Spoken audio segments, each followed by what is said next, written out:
these pieces. Cleaning these, we're concerned here with just the glass surfaces, and all I'm going to use is normal domestic glass cleaner and a cotton bud. A prism. There's only two surfaces we need to deal with. The forward facing surface,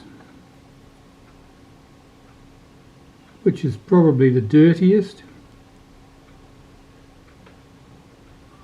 This surface you can do nothing with because it's silvered and underneath black paint. And the internal surface,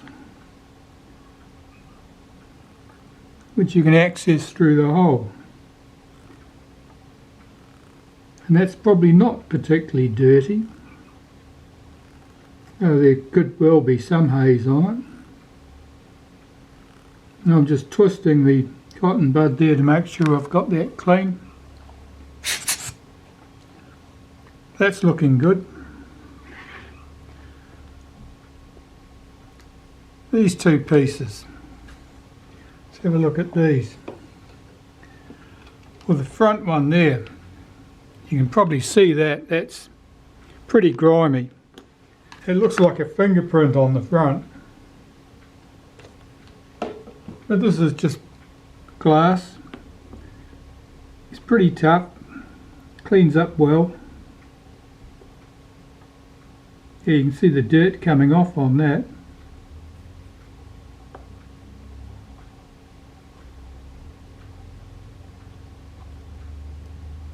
That's looking great. Now, I would not disassemble this in order to try and do an extra thorough job of cleaning around the edges. That's probably not worth the trouble. Getting that back together again, you're likely to put more fingerprints on there trying to get it back together than you managed to remove in the first place. So now I'm cleaning the inside surface. One thing to watch when you're doing this is you may leave cotton threads behind it from the cotton bud.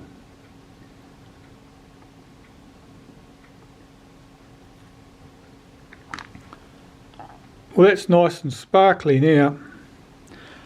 That's great. You can pop that down to one side. That only leaves this piece here, which is the eyepiece glass. Now, dealing with a little piece like that is always a little bit awkward. It's just going to get away from you when you're trying to clean it. Now, the flat surface, well, in fact I think it's very slightly concave, goes towards the outside, goes towards the eye. The convex surface goes inwards, points towards the front of the camera. Just holding that up to make sure it's clear. That looks good.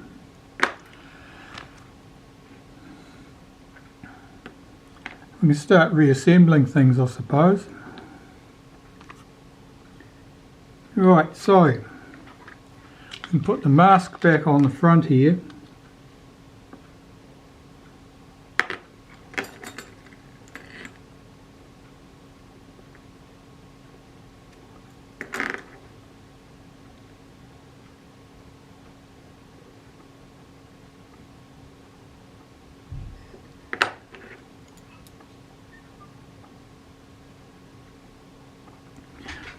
When you're putting the mask on, make sure that it's not hanging down below this surface, otherwise the arm will catch on it, rub on it, and won't move smoothly. That's good. Right, the eyepiece lens at the back here. Put that in place. Check it because you may have picked up a bit of dust since you last cleaned it. That's looking okay. This mask hooks over the end here.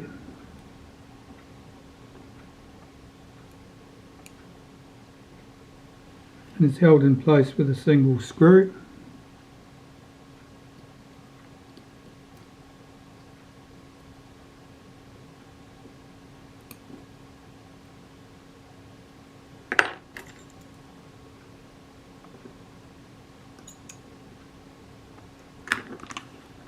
Alright, I'll just hold that up to the light.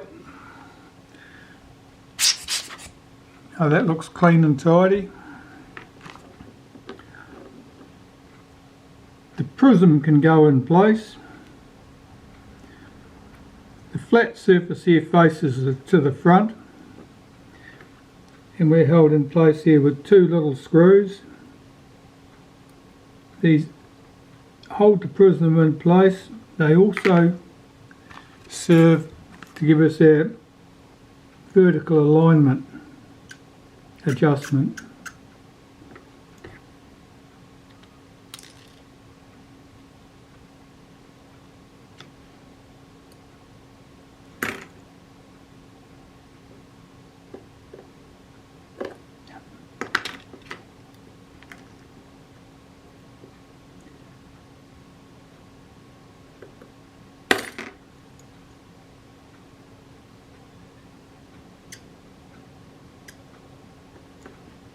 Make sure that the prism is pulled in snug against the body.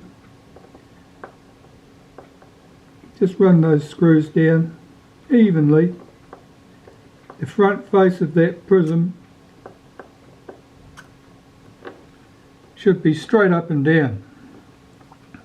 Looking at the end of it, it should look square with the body, and that's clearly not.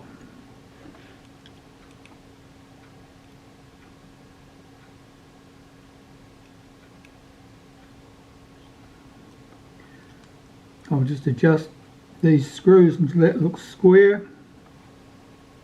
That's probably about it.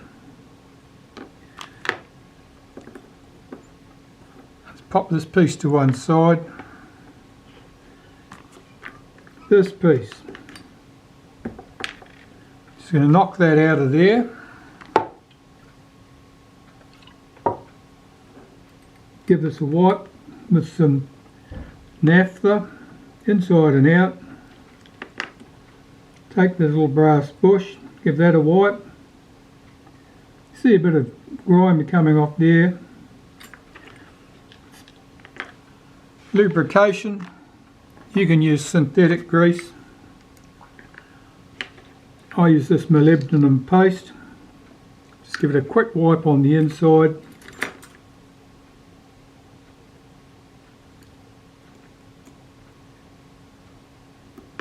Drop that brass bush in, cleaning the other pieces. Well, here's the plain washer. I'll give that a wipe with naphtha. That certainly looked a bit grimy, with old grease more than anything else. This is the outside surface, that's really of no consequence at all.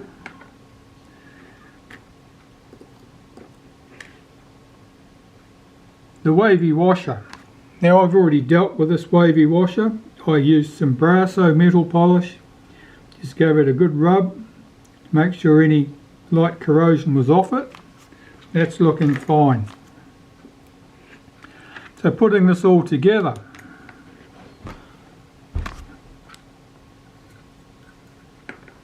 A little bit of molybdenum paste. I'm going to give this a very light wipe. Bring the body of this into place. Oh, my spring's dropped off. My return spring here has dropped out of place. I'll get that back on now because it's awkward otherwise.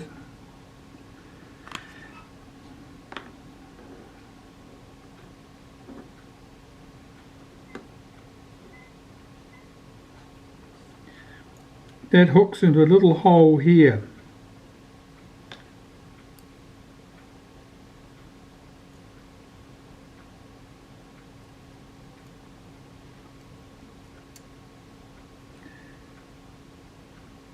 And it's awkward.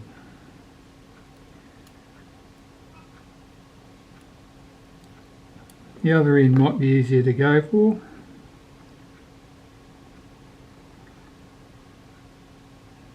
Like a lot of these things, it'll fall out of its own accord without any problem at all. But trying to manipulate it back into place can be difficult. Anyway, it's in place.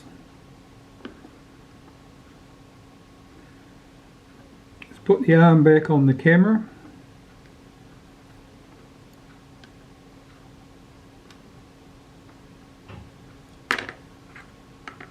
The wavy washer,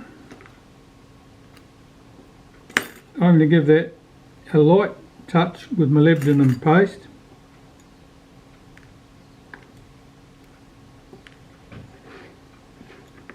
Both surfaces if I can catch it.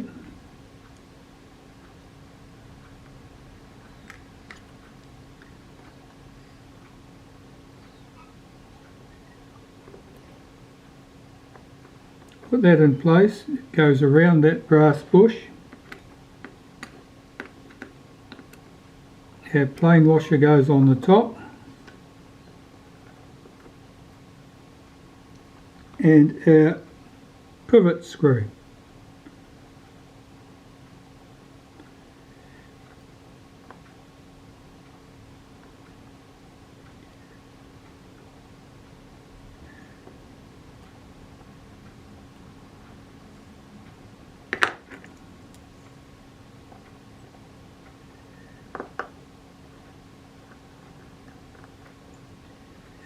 See that spring washer there, the wavy washer's popped out of place there, means it's trapped between the brass bush and the washer.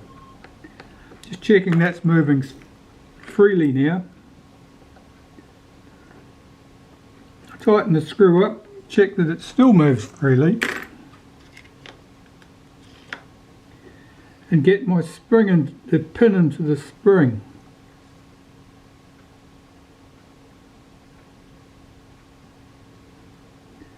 That's pulled into place.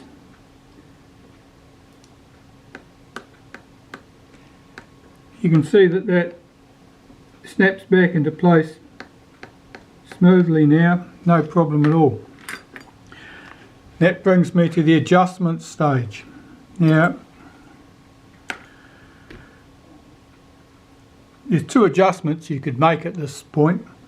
One is the infinity stop position, so that as this comes back to the infinity position, the screw is adjusted so that it doesn't come, the images don't come back past the alignment at the infinity position. The other adjustment is our vertical alignment, to align the images in your finder vertically, which is done with these two screws here. So I'm just going to have a quick look out the window and see where we are with this.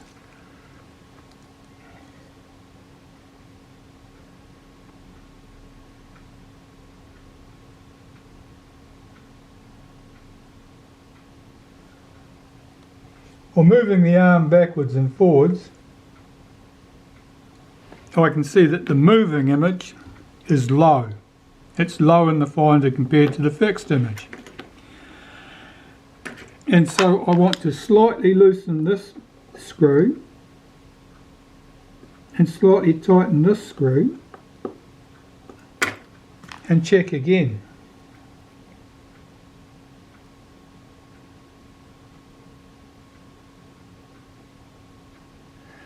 I'm still low, so a bit more. These adjustments are very subtle, particularly when you get close to getting the position correct, and it's very easy to overshoot. That's pretty good.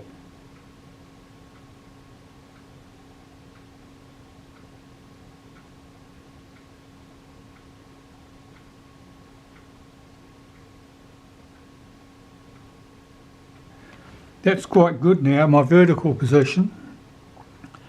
The images are both at the same plane now, they're not one higher than the other.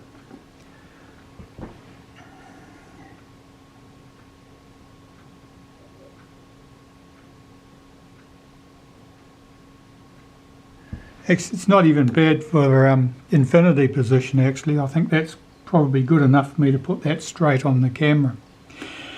If the images failed to come back to meet at on an infinity target, it would mean that the arm was being held too far out.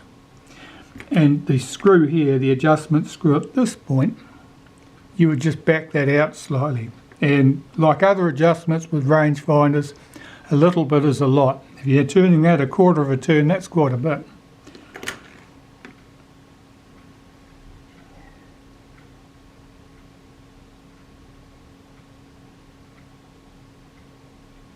I can tell that the images are coming back past the infinity position here, which means I need to tighten that screw, which will bring this arm slightly forward.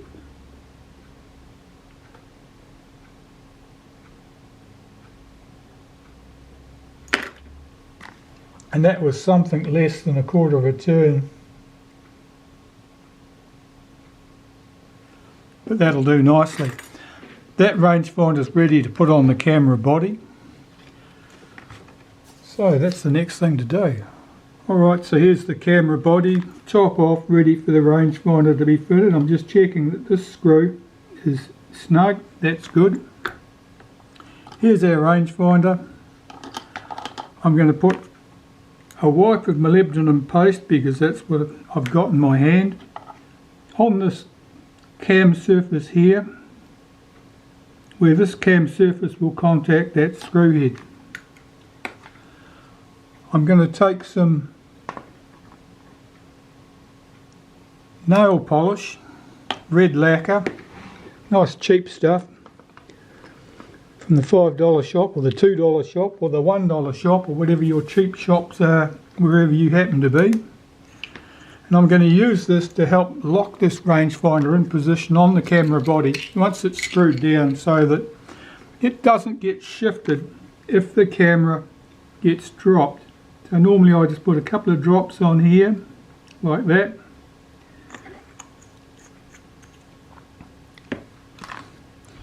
We should have 2 screws to hold the rangefinder down.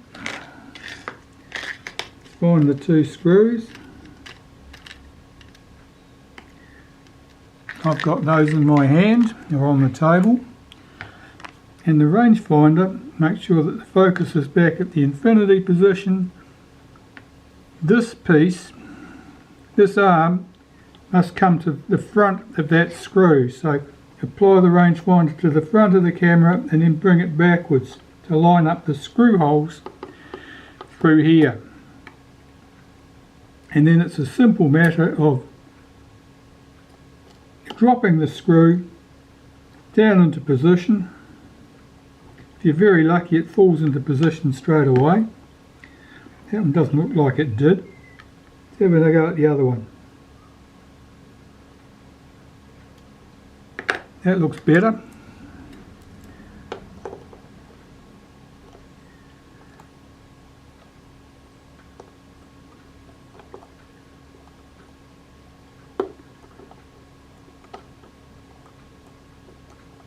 That screw's started. Make sure we are sitting correctly there. This other screw I've got to get back out because I didn't drop it into place properly. Whoopsie, more pieces fell out than I was counting on there. Still, we can deal with that. Right, let's drop the screw in position.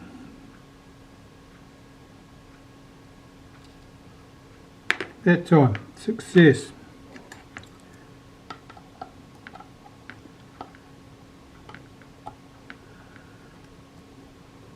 Now there's no hard stop for the rangefinder. What I normally do is apply force from my finger at the front there to push the rangefinder back so both screws are hard against the rangefinder at the top there. And it just makes sure that the rangefinder is square to the body, that it's got no twist on it. If they'd done a proper job of it, they'd have had a hard stop here and here so that it would only go in square and no other way. But they didn't. Get these 2 screws tightened up.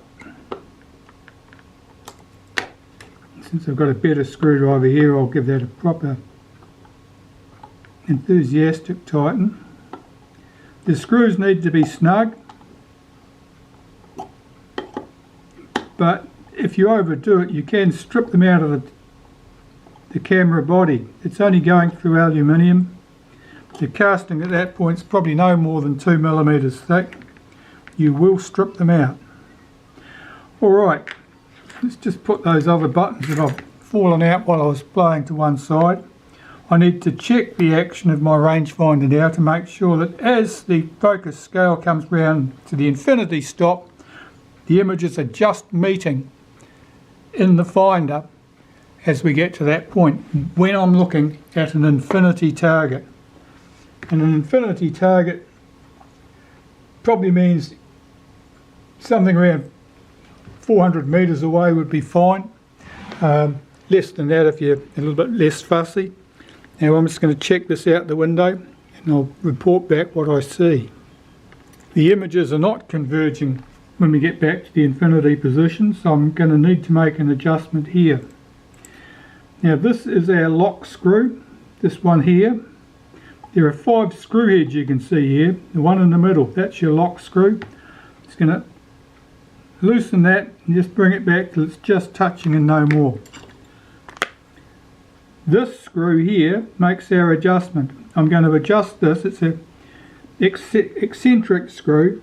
I'm going to adjust this so it pulls this end of the arm out slightly and effectively allowing the rangefinder arm to move in closer.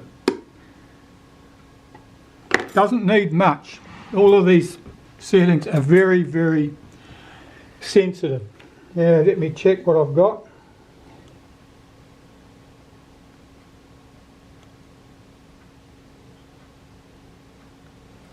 Yes, I overshot, so I'm going to need to go back and adjust that the other way now.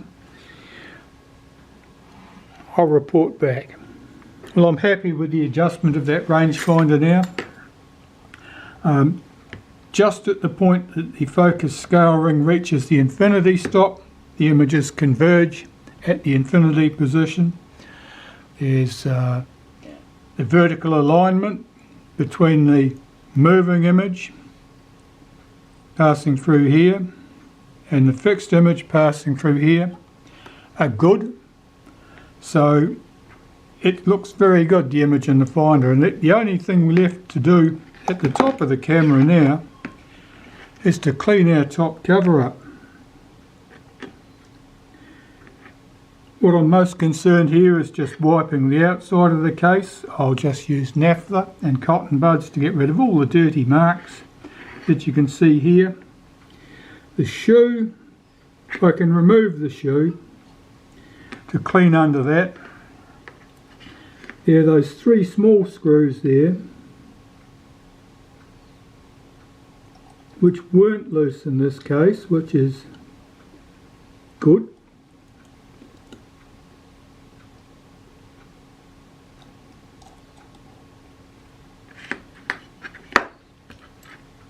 That allows me to clean this top cover, all that dirt under there.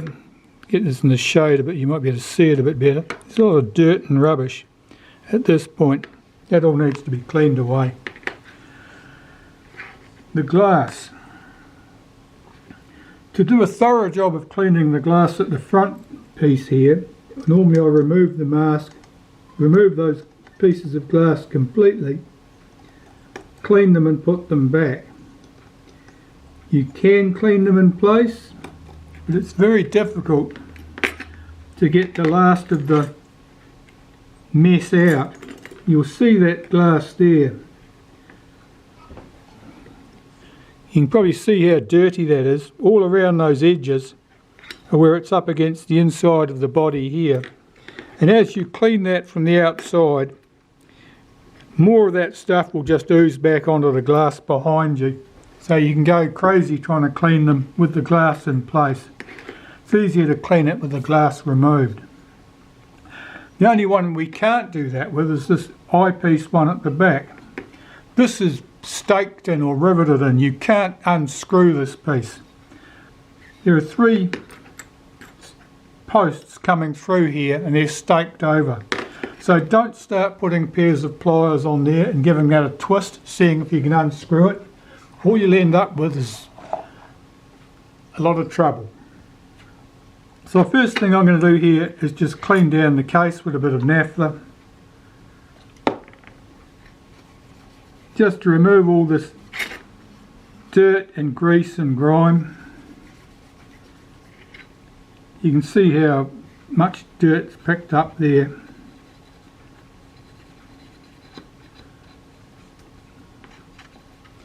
And it's hardly surprising really, the camera will have been made sometime between 1951 and 1954. So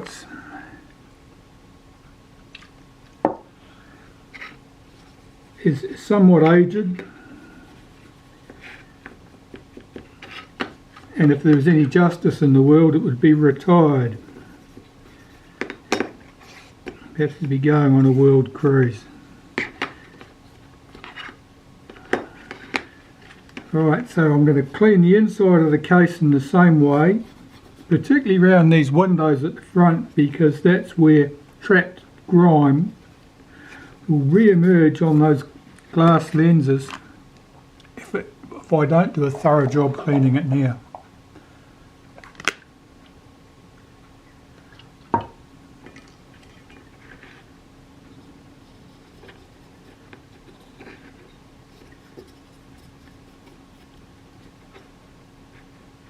That looks good.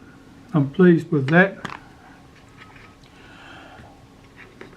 I'll clean this rear eyepiece. What I normally do for that is take a cotton bud, little touch of glass cleaner, clean the outside surface. If you clean the outside surface first, it makes it much easier to judge when you've been successful cleaning the inside surface. Just pass that cotton bud all the way through from the front of the camera, swirl it about,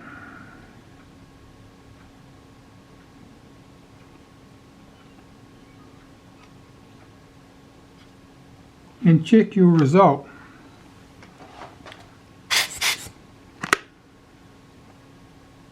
I've got a speck of something in the middle there, but otherwise that looks good. I can't tell whether that's on the inside or it's on the outside. So that eyepiece is looking very good. It's nice and sparkly. That'll do well. I have two pieces of glass here. Well, normally what I do is just clean those with some glass cleaner. What's good for that is just a soft cotton cloth. Now typically the best soft cotton cloth I can find is a very old handkerchief, one that's been laundered almost to death, the sort that your wife's always threatening to throw away. They're just the job for things like this, and what I'll do is get some glass cleaner, give these a good wipe, and then they can go back on. So getting the glass back in here, that's entertaining. This frame is going to fit back up in the top in that position. So if we stack the glass in it the right way up and then fit it back into that top cover, everything will be good. Now these pieces of glass, they've got a bevel along one of the long edges. That bevel is there so that it fits up neatly inside the corner of the body, the top cover there. Make sure you have both of your pieces of glass with that bevel seated correctly, like that. So our beveled edges are at the top. Now I've got to get this turned around the right way in my hand without dropping the glass, like that. Present it into position, flip it over and put the two screws in there that'll hold that frame in position.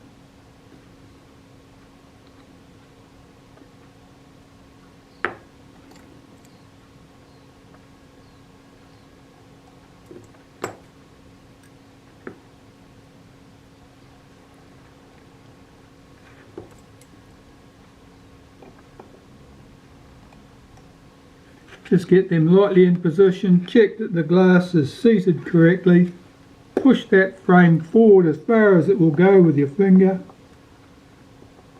and nip those two screws up. And there's our glass back in the camera, all nice and clean and sparkly, as it should be. I'll just clean this shoe up, put the shoe back in place next. Okay, get this shoe in position. It's a bit difficult because we're trying to line the screw holes up through here.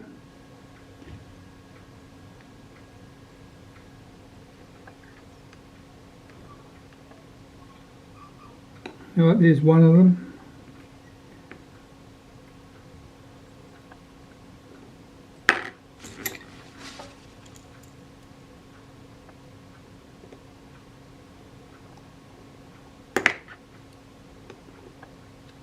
Just swing that across to line up those other holes.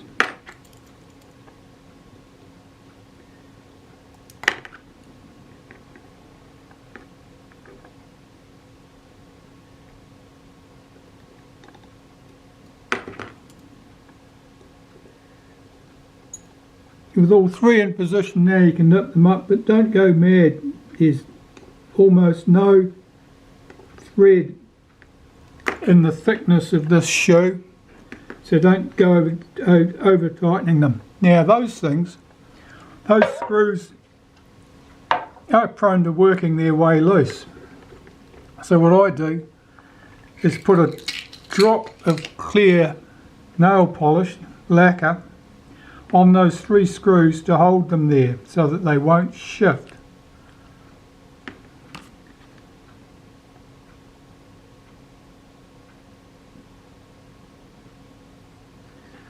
Just like that.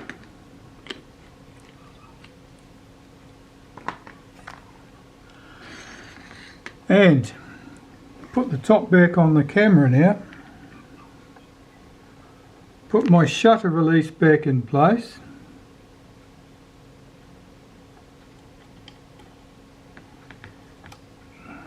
I look from the front to make sure I get this lined up correctly.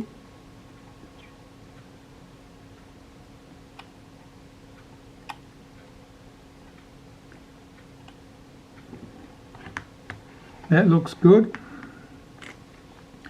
The shutter release button. The flat on that shutter release button must face to the front. The spacer ring that goes on the top of the shutter release button. The spring for our film release button goes on there. I've already got my film advance at the 90-degree position, so I can put the lever back in place. Just one last check to make sure I haven't put any fingerprints on that glass while I've been working. It all appears to be good. Take my top cover, lower it into position. Try not to press the film release button when you're doing that, otherwise it will allow the film advance to unwind, and you've got to turn it round 90 degrees again to get your lever on. That's all looking good. While I've got it here, I'll put my lever in place, run its screw down lightly, rotate this disc clockwise until I hear it drop into place. That's it. That loud click tells me I'm in the right place. Nip that screw up. Now our film advance is back in place, and all we lack are the two screws on the top cover, one at each end, and they can go in place now. These screws are chrome plated brass, easily marked, and if you lose one, you're very hard to find one that's exactly the same. Part of the problem is that they're very short screws. If they are too long, they will foul the film advance mechanism inside the top cover. So if you're using a screw scavenged from one of the Retina IIIc series cameras, to do this job. Be aware that the screw will be too long and will probably foul that film advance. Now I'm just having trouble getting this screw lined up with the hole. If this is shaking all over the place, it's not the camera, it's the operator. Got a slight tremor from my heartbeats. That's all looking good. Making sure that the frame count is working and it's moving 1 frame per movement, which is just exactly as it should do. The only thing we want here now is our rewind knob and so forth. I'll find these pieces, get them together, and we'll be in business. Where's the screw? Oh, there's the screw. I'll fit the screw to the tool I've got. This is good. Much less likely to make a mess of things than using pairs of tweezers or other bodgy tools. Take my wavy washer, got a bit of synthetic grease on there, fit this over the top, take the screw, run it down tight, check that the film type dial can move on there, that's looking good. Bring the camera back into the picture, pop up our rewind, put this piece on there, that sleeve, then the knob, check that it moves, something through the fork of the rewind to stop it turning, tighten it up with your fingers. And that's the body dealt with.